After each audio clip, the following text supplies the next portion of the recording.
हिंगोलीच्या माळसेलूमध्ये लोकशाही मराठीच्या बातमीचा दणका। शाळेत दारू पिऊन धिंगाणा घालणारा शिक्षक निलंबित।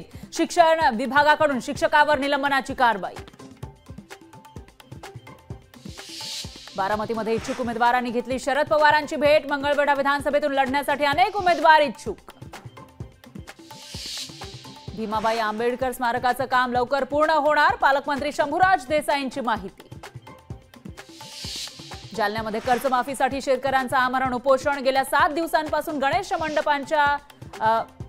मंडपेंच्या नेतृत्वात उपोषण। तर कर्जमाफी न दिल्यास प्रत्येक आमदाराच्या घरासमोर उपोषणाचा इशारा।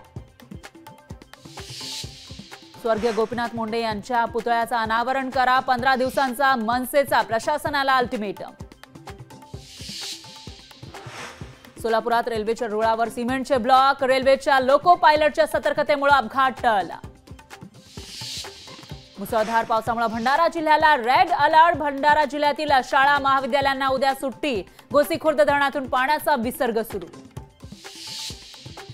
उपराष्ट्रपती जगदीप धनखड 15 सप्टेंबरला महाराष्ट्र दौऱ्यावर। राज्यातील 418 ITI केंद्रांमध्ये संविधान मंदिरांचं करणार लोकार्पण।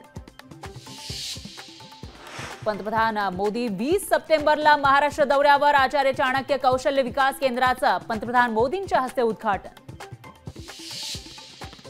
अर्थमंत्री ना दिल्लीला जातात ना महाराष्ट्राच्या वाट्याचे पैसे मागतात। अजित पवारांच्या GST परिषदेतील गैरहजेरीवरून राष्ट्रवादी SPची टीका। गौरी गणपती निमित्त फुलांचे भाव भिडले गगनाला। शेतकऱ्यांकडून कवडीमोल भावात विकत घेतलेल्या फुलांना बाजारात मात्र हजारोंचा भाव।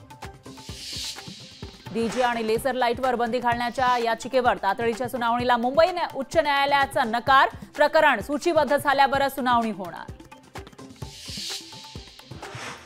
गोंदिया जिल्ह्यामध्ये ढगफुटीसारखा पाऊस। मुसळधार पावसाने जिल्हा प्रशासनाकडून शाळा महाविद्यालयांना सुट्टी जाहीर।